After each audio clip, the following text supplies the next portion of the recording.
आज हम स्टार्ट करेंगे डिस्पर्शन ऑफ लाइट, जो कि हमने ऑटोडेस्क स्केचबुक में डिज़ाइन किया है।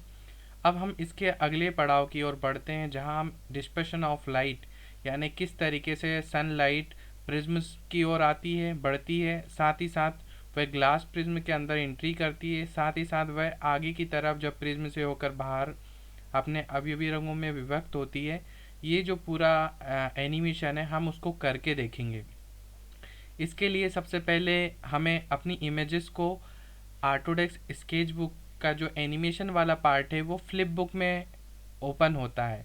फ्लिप बुक ऑटोडेस्क स्केचबुक का ही दूसरा पार्ट है, बट उसको करने से पहले हम उसमें इमेजेस कैसे लेके जाएंगे ये चीज़ मैं आपको क्लियर कर देता हूँ कि हम उसमें इमेजेस को कैसे लेके जाएंगे। तो उसमें ले आने का सबसे सरल तरीका ये है कि हम जिस इमेज को ले जाना चाह रहे हैं हम उसमें एनिमेशन करना चाह रहे हैं या नहीं, ये हमारे पर डिपेंड करता है। कि जैसे जो चीज़ स्टिल है, मतलब जो स्थिर रहेगी, जिसमें एनिमेशन नहीं होना है, हम उस चीज़ को बैकग्राउंड का रूप देंगे। और जिस चीज़ में एनिमेशन हमें करना है हम उसको, उसमें 4 तरह की लेयर्स होती हैं ऑटोडेस्क इस फ्लिप बुक में, जो हम ओपन करके आपको दिखाएंगे कि उसमें किस टाइप से हम एनिमेशन की एक्टिविटी को करेंगे। तो उसके लिए हम पहले यहाँ पर उसकी तैयारी कर लेते हैं कि हमें वहाँ पर इमेजेस को कैसे लेके जाना है। तो सबसे पहले आपको जो टेक्स्ट पार्ट है उसे हम ऑफ कर देते हैं, क्योंकि हम टेक्स्ट में अभी हम जिस जिस चीज़ को पहले वहाँ पर बैकग्राउंड का हिस्सा बनाएंगे उसे हम पहले लेके जाते हैं, और उसे हम किस टाइप से सेव करते हैं आप देखते चलिए। साथ ही साथ इसे आप अपनी फाइनल फाइल के साथ काम भी कर सकते हैं कि हमें किन चीज़ों के साथ एनिमेशन रखना है या नहीं। तो अभी के लिए हमने डिसाइड किया कि हम प्रिज्म में एनिमेशन नहीं देंगे, तो हम प्रिज्म को कुछ इस तरीके से ही लेके जाएंगे। तो हम इसको सेव कर देते हैं, और ये वाली जो लास्ट लेयर है ये ट्रांसपेरेंसी को शो करती है। यानी अगर अगर हम इसको ऑन करके ले आते हैं तो ये पूरा चौकोर रेक्टेंगल आप जो देख रहे हो डार्क कलर का, ये पूरी इमेज के रूप में जाएगा। बट हमें तो केवल प्रिज्म से ही काम है, तो हम इस लेयर को ऑफ कर सकते हैं। यहाँ से ऑफ करने के लिए हमने उसको यहाँ पर ऑफ किया, यानी बैकग्राउंड की इस लेयर को ऑफ किया। अब ये हमारे सामने केवल प्रिज्म दिखाई पड़ रहा है। अब हम इसको सेव कर देते हैं। सेव करने के लिए आपको सबसे पहले मैं बताना चाहूँगा कि आपको अगर ट्रांसपेरेंट चाहिए, ट्रांसपेरेंट का मतलब मेरा ये कहना है कि जैसे आप देख रहे हो पीछे चौकोर कुछ ग्रे और वाइट कलर के बॉक्स आपको दिखाई पड़ रहे हैं छोटे छोटे से, ये चीज़ ट्रांसपेरेंसी को शो करती है। अगर हम इसे अब सेव करते हैं, तो अगर हम इसे सेव करना चाहेंगे तो हम इसे पीएनजी में सेव करेंगे। पीएनजी से मेरा तात्पर्य है कि पीएनजी फाइल में जब हम सेव करेंगे तो वो ट्रांसपेरेंट होके जाएगा। इसकी जगह कर अगर हम जेपीजी फाइल या जिप फाइल में इसको लेके जाएंगे, सेव करेंगे इस इमेजेस को, तो ये अपने साथ बाय डिफ़ॉल्ट वाइट कलर का बैकग्राउंड साथ में लेके जाएगी। मतलब हमें बैकग्राउंड में और कुछ नहीं चाहिए, तो हम केवल उसे पीएनजी रूप में ही सेव करेंगे। तो इसके लिए हम फाइल में जाते हैं, सेव एज करते हैं। सेव एज करने के बाद हमारी फ़ाइल कहाँ पर रखी है, जैसे हमने इसका पाथ जो दे रखा है वो हमने डेस्कटॉप का दे रखा है। साथ ही साथ हमने जिस दिन वर्क किया था हम उसमें यहाँ पर उसको सेव कर देते हैं। तो हमने पीएनजी ग्लास प्रिज्म के नाम से इस इमेजेस को सेव कर दिया है। ठीक है, ग्लास प्रिज्म हमने इसे नाम दे दिया। नीचे हमने यहाँ से बहुत सारे फॉर्मेट होते हैं, जैसे पीएक्सडी होता है, पीएनजी होता है, जिफ होता है, जेपीजी, बिटमैप, और बहुत सारे जो होती हैं वो फाइल के फॉर्मेट है। तो हम में से इसे सिर्फ हमें पीएनजी फाइल में ही सेव करना है ताकि ये ट्रांसपेरेंसी के साथ जाए। इस चीज़ का आपको विशेष तौर पे ध्यान रखना है। अब इस ग्लास प्रिज्म का जब हमने नाम दिया, यहाँ पर हम इसे नाम दे देते हैं ग्लास प्रिज्म, और इसे हम सेव कर देते हैं। ये हमने सेव कर दिया। ये पूछता है कि आप उसको मर्ज करना चाहें, तो हमने ओके कर दिया। ठीक है, ये हमारा ग्लास ब्रिज वहाँ पर सेव हो चुका है। अब साथ ही साथ हमें सेकंड पार्ट क्या चाहिए वो हम देख लेते हैं। तो अभी हमें प्रिज्म को ऑफ कर देते हैं। अब हमें वहाँ पर लाइट की ज़रूरत है, वाइट लाइट जो हमने देख रखी थी, जो सूर्य प्रकाश की किरणें हैं जो किस डायरेक्शन से आ रही है हमने उस चीज़ को रखा है, आप देख सकते हो। तो हमें फिर इसे विदाउट बैकग्राउंड के साथ इसे सेव करना रहेगा। तो फिर से हम सेव एस में जाते हैं, सेव एस में गए हम, और यहाँ पर हम पीएनजी फाइल सेलेक्ट कर लेते हैं। तो हमने पहले से ही इमेजेस सेव कर रखी हैं, जैसे सनलाइट, हम इसे नाम दे देते हैं सनलाइट का। ठीक है, आप भी ट्रांसपेरेंट के साथ इसे सेव कर सकते हैं और इसे हम सेव कर देते हैं। ये हमने सेव कर दिया ऐसे कुछ इस तरीके से। अब हमारी तीसरी इमेज है वो है प्रिज्म।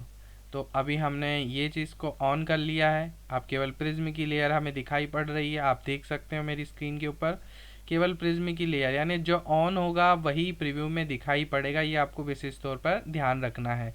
तो समझने वाली बात यही कि जो चीज़ दिखाई देगी केवल पीएनजी में वही इमेजेस जाएंगी। तो हम फिर से इसको सेव एज करते हैं और यहाँ से हम पीएनजी सेलेक्ट करते हैं। तो जैसे मैंने पहले ये स्पेक्ट्रम नाम दे के इसे सेव कर लिया पीएनजी में। ये आपको मैं फिर से बता रहा हूँ, स्पेक्ट्रम नाम दिया मैंने इसे और इसे मैंने सेव कर दिया। ये आपके सामने हमने इमेजेस को सेव कर दी। अब सबसे लास्ट में बचता हमारा टेक्स्ट वाला पार्ट। तो हम टेक्स्ट को भी ऑन कर लेते हैं सारी चीज़ों को, जिसे हमने यहाँ पर वाइट लाइट नाम दिया था, उसे भी हम ऑन कर लेते हैं। ठीक है, और वन बाय वन हम सारी लेयर्स को ऑन कर लेते हैं। ये जो हमारी लेयर्स हैं इनको हमने ऑन कर लिया है।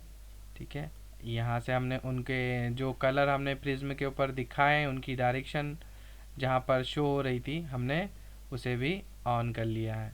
ठीक है, ये हमने इस पार्ट को सारी लेयर्स को ऑन कर लिया है। जो केवल टेक्स्ट को शो कर रही हैं उन्हीं लेयर को हमने ऑन किया है। ये डिस्पर्शन ऑफ लाइट के जो हमारा टाइटल हमने डिज़ाइन किया था उसे भी हमने रख लिया है।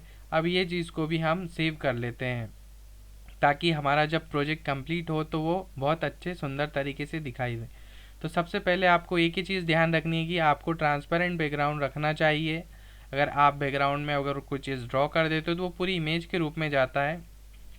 तो अभी आपने केवल पीएनजी को रखा है, यानी बैकग्राउंड लेयर को ऑफ रखा है। ऑफ से इन द सेंस आपने उसको यहाँ से ऑफ कर दिया है। आप लेयर मेन्यू स्टाइल पे जो आई का आइकन है इस पर ऑफ कर देते हैं तो वह शो नहीं होता। फिर से हम इसको सेव एज करके सेव कर देते हैं, उसे हम फिर से नाम देते हैं। ठीक है, हम पीएनजी सेलेक्ट करते हैं यहाँ से और हमने उसको टेक्स्ट नाम दे दिया और इसे हम सेव कर देते हैं। ये हमने सेव कर दिया इसे। ये हमारा ऑलमोस्ट प्रोजेक्ट पूरा डन हो चुका है।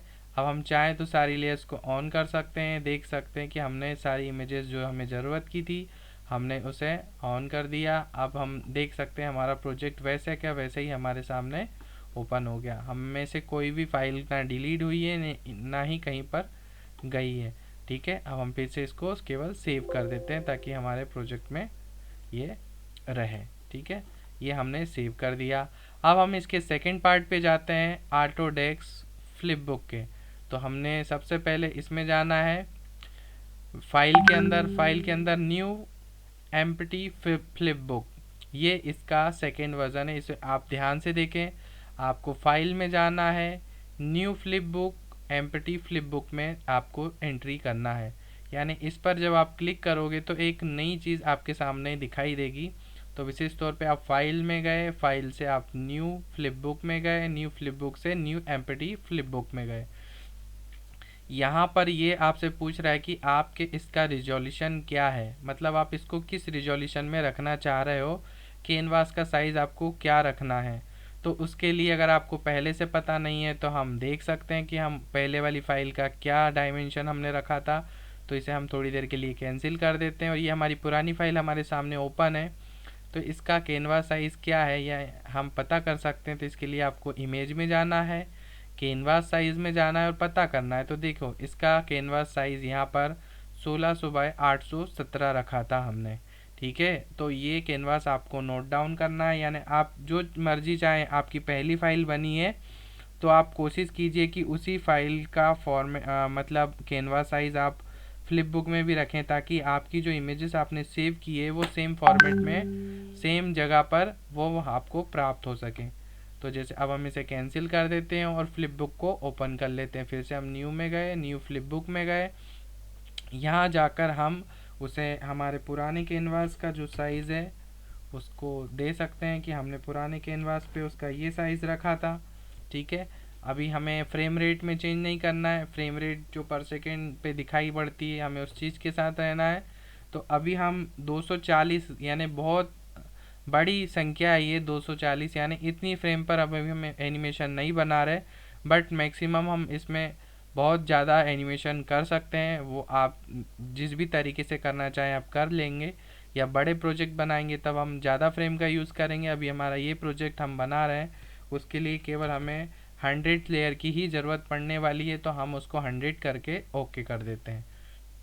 ये आपके सामने आप देख रहे होंगे कि एक नई चीज़ निकल के आई है, ये है फ्लिप बुक। फ्लिप बुक का पूरा लुक एंड फील हमारा ऑटोडेस्क स्केच बुक के पहले वाले पार्ट जैसा ही है, बट इसमें एनिमेशन की फैसिलिटी मिल गई है हमें, इसलिए हम उसको इस यहाँ पर हम वर्क करना चाह रहे हैं। तो आप देख रहे हैं यहाँ पर भी कैनवास है, यहाँ पर भी वही टूल हैं जो ऑटोडेस्क स्केच बुक में हमने देखे थे।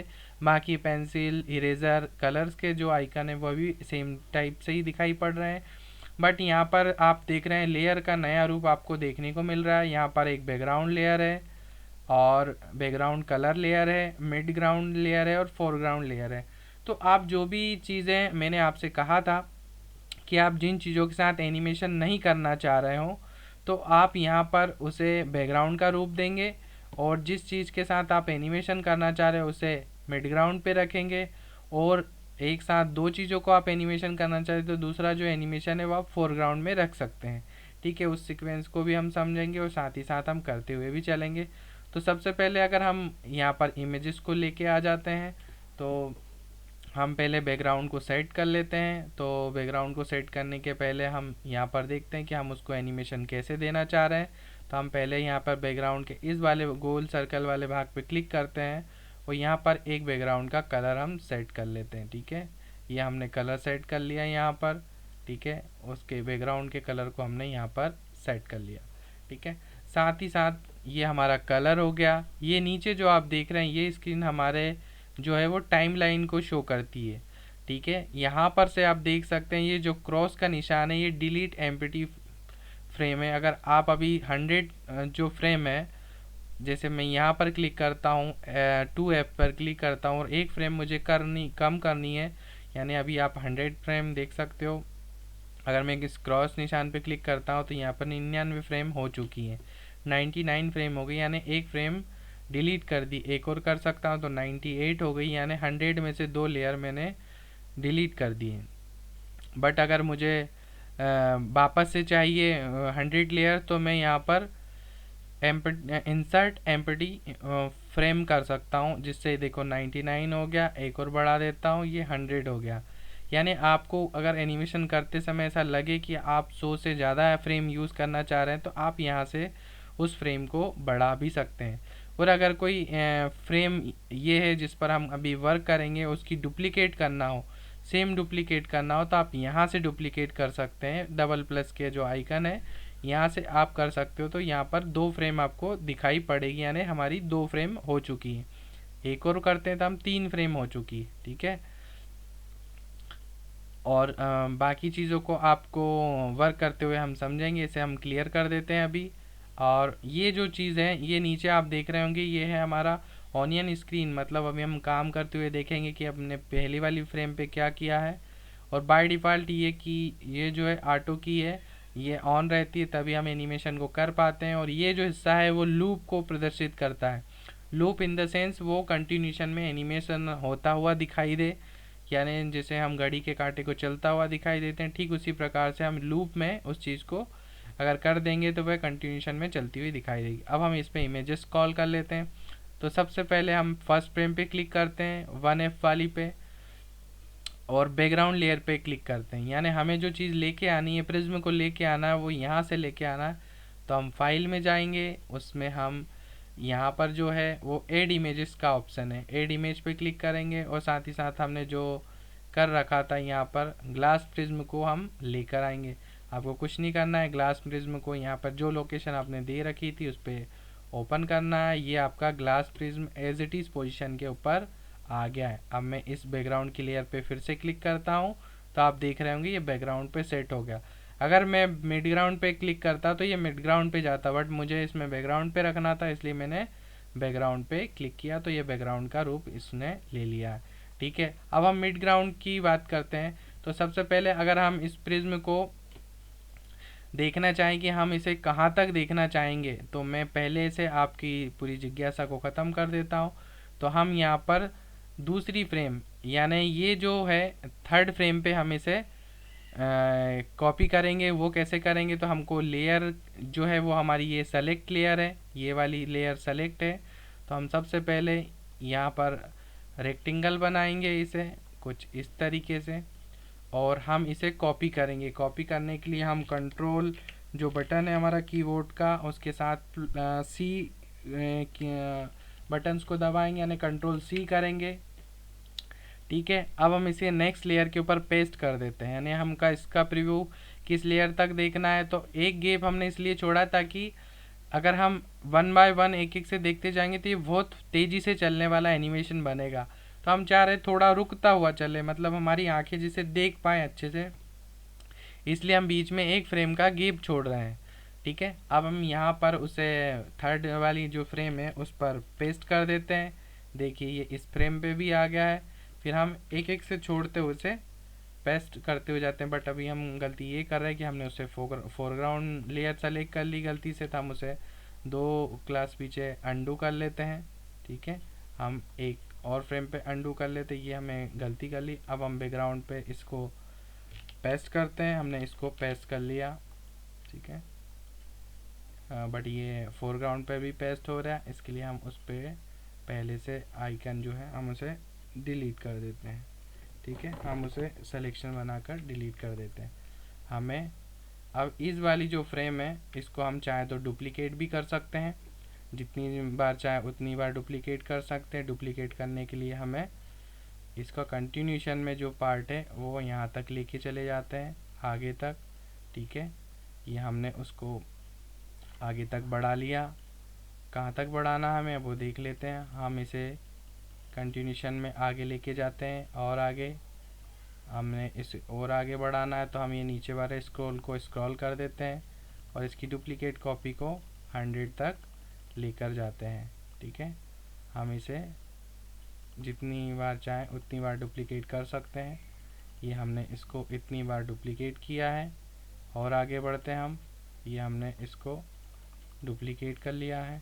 ठीक है, हम इंसर्ट की फ्रेम को 100 कर लेते हैं। ठीक है, हम यहाँ से इंसर्ट एम्प्टी की जो 100 है, ठीक है, हमने इसको 96 तक कॉपी किया था, हम इसे और आगे बढ़ा देते हैं 100 तक। ठीक है, बट हम इसमें डिले देना चाह रहे हैं, तो हमें एक एक फ्रेम पर ये क्लियर भी करना है। ठीक है, ताकि वो हमें उस फ्रेम पर थोड़ा सा डिले दिखाई दे, इसलिए आपको एक एक फ्रेम का गैप छोड़ना है। ठीक है, तो आपको वन बाय वन एक एक बार उसको गैप छोड़ते हुए जाना है और उसे वहाँ से हटा देना है। यहाँ से हमने उसको क्लियर कर दिया। ठीक है, ये हमारा बहुत ही आसान तरीका है जिसे हम करना चाह रहे हैं।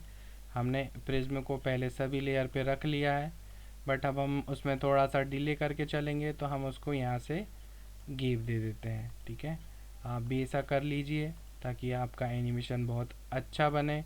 साथ ही साथ हम इसे अब देख सकते हैं, हम यहाँ तक आ गए हैं। हम फटाफट इसे क्लियर कर देते हैं। एक एक लेयर पे जाके एक गैप छोड़ा हमने, वहाँ पर हमने उसे यहाँ पर गैप के साथ उसे क्लियर कर दिया, क्योंकि वो अभी सभी फ्रेम पे दिखाई पड़ रहा है। अगर अब हम टेक्स्ट का एनिमेशन करेंगे और प्रकाश का एनिमेशन करेंगे तब हमें बहुत सारी प्रॉब्लम आएगी, इसलिए हम उसी का निराकरण करने के लिए पहले से तैयारी रख रहे हैं कि हमें एक एक फ्रेम खाली करते हुए रखना है। ठीक है, हम इसे खाली कर देते हैं एक एक फ्रेम के गैप से। ठीक है, यहाँ से हमने इसे खाली कर दिया है प्रिज्म को। ठीक है, ये देखिए आप। ठीक है, ये हमने यहाँ पर 80वें नंबर की लेयर पे, फिर 82वें नंबर की लेयर पे हमने उसको लेके आए और इसे हम कंटिन्यूशन में ऐसा बढ़ा रहे हैं। ठीक है, हम यहाँ से उसको कुछ इस तरीके से रखते हुए चल रहे हैं ताकि आपके सामने सही इमेज आपको प्राप्त हो सके। ठीक है, हमने इसे कुछ यहाँ से, ये देखिए आप 100 तक की लेयर पे आप देख सकते हैं, यानी हमारा जो प्रिज्म है वो यहाँ पर आपको दिखाई पड़ रहा है सारी लेयर्स के ऊपर। ठीक है, हम पहली लेयर पे क्लिक करते हैं और दूसरी पे देखते हैं तो ये हमें दिखाई पड़ेगा।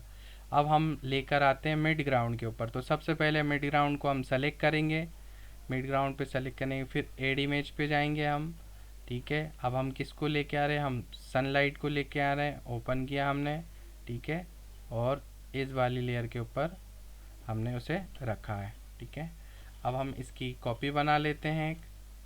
इसकी कॉपी बनाने के लिए हमने कंट्रोल सी किया है, बट हमने कौन सी लेयर सेलेक्ट की है, मिड ग्राउंड लेयर की लेयर सेलेक्ट की, क्योंकि इसी के ऊपर प्रकाश है, ठीक है।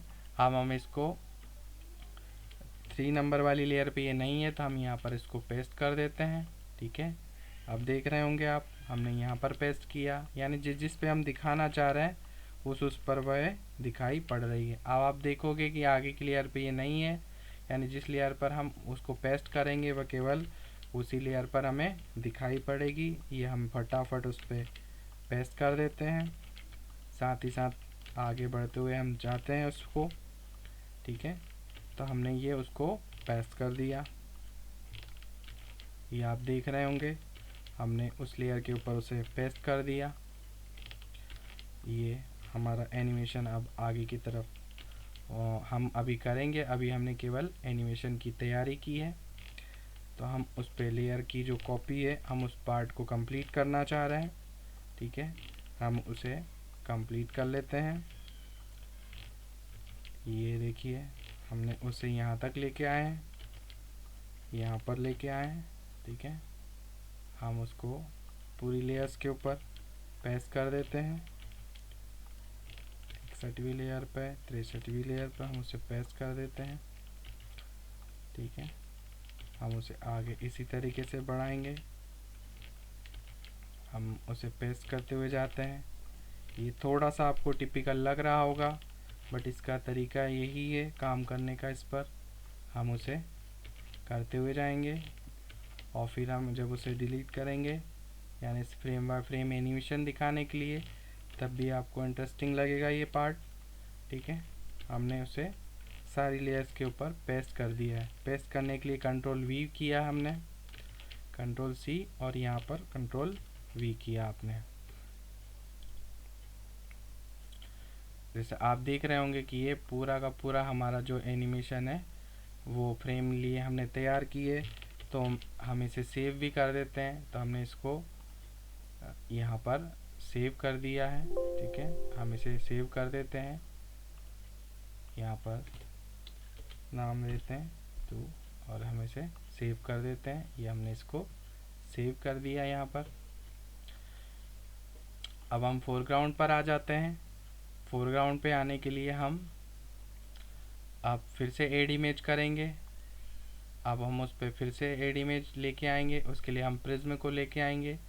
ये प्रिज्म की कॉपी हम लेके आ गए हैं, बट अभी हमने गलती ये की है कि अभी हमें प्रिज्म को जो लेके आएंगे तो हम उसको किस फ्रेम पर लेके आना है। तो अभी हम इस वाले पार्ट को अगर हम अभी एक बार कंट्रोल Z कर लेते हैं, हम पहले इसका एनिमेशन तैयार करते हैं, ठीक है। तो उसके लिए हम क्या करते हैं, पहले इस प्रकाश के एनिमेशन को बना लेते हैं, ठीक है। तो उसको बनाने के लिए हमने फर्स्ट फ्रेम पे क्या किया है, एक सिलेक्शन बनाया, ठीक है। यहाँ पर इतना सिलेक्शन हमने बनाया ये फर्स्ट फ्रेम के ऊपर, ठीक है। और इस वाले भाग को हम हमारे कीबोर्ड की जो बटन है उससे हमने जो सिलेक्शन बनाया है और मिड ग्राउंड लेयर को हमने सेलेक्ट किया है।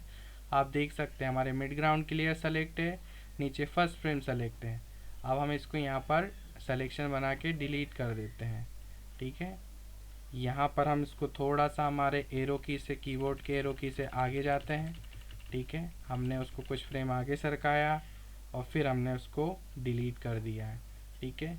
फिर आगे की तरफ हम बढ़ते हैं, थोड़ा सा आगे बढ़ते हैं हम इसे, और हम इसे डिलीट कर देते हैं। इसके लिए हम यहाँ पर ये दो ऑनियन स्क्रीन है, इसे भी ऑन कर देते हैं ताकि हम पता कर सकें हम कितना आगे बढ़े हैं, ठीक है।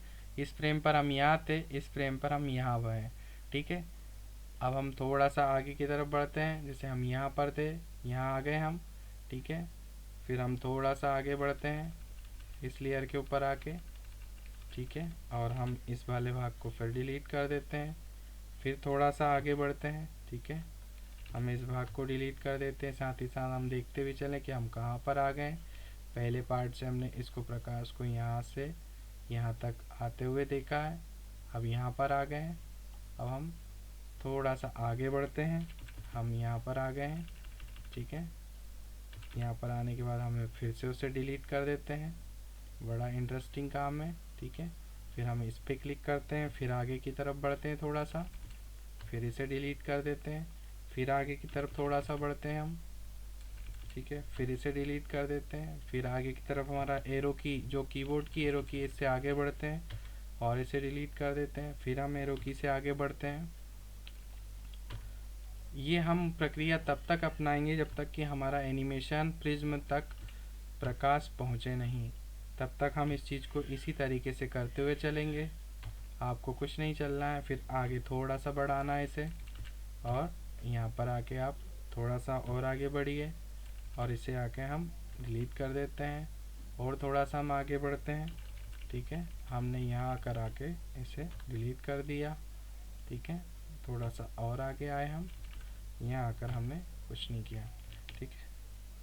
और अब हम इस सिलेक्शन को यहाँ से कंट्रोल डी करके वो कर सकते हैं, या डी सेलेक्ट भी कर सकते हैं। अब आप देख रहे होंगे ये एनिमेशन कुछ इस तरीके से, इसे अगर हम ऐसे ड्रॉ करें, यहाँ से देख सकते हैं हम, तो ये हमारा एनिमेशन कुछ यहाँ तक कंप्लीट हो चुका है। ये हमारा एक पार्ट कंप्लीट हो गया, ठीक है। अब हम सेकंड पार्ट को और करना चाहेंगे, तो उसके लिए हम अभी इतना एनिमेशन हमने किया है, हम उसके लिए दूसरा वीडियो और बनाएंगे आपके लिए। पहले हमने एक प्रकाश का वीडियो बना चुके हैं, ठीक है। अब हम उसको नेक्स्ट वीडियो में दिखाएंगे। तो यहाँ तक आप एक प्रकाश के लाइट के जो एनिमेशन है उसे कंप्लीट कर लें, और फिर हम नेक्स्ट वीडियो आपको अभी कुछ देर बाद ही आपको देखने को मिल जाएगा, जिसमें हम प्रिज्म के एनिमेशन को दिखाएंगे। आप सभी का बहुत बहुत धन्यवाद। यहाँ तक अगर आपको कोई समस्या आई है तो आप कमेंट में हमें लिख सकते हैं, और साथ ही साथ इसे बनाने की कोशिश करें। अब जो नेक्स्ट वीडियो हम बनाएंगे उसमें हम प्रिज्म का एनिमेशन, यानी प्रिज्म में जो प्रकाश है उसके अवयवी रंग का जो एनिमेशन है उसको हम इस फ्रेम से आगे बढ़ाएंगे। तो उसको कैसे करना है वो मैं आपको अब नेक्स्ट वीडियो में बताऊंगा। आज के लिए इतना ही, धन्यवाद।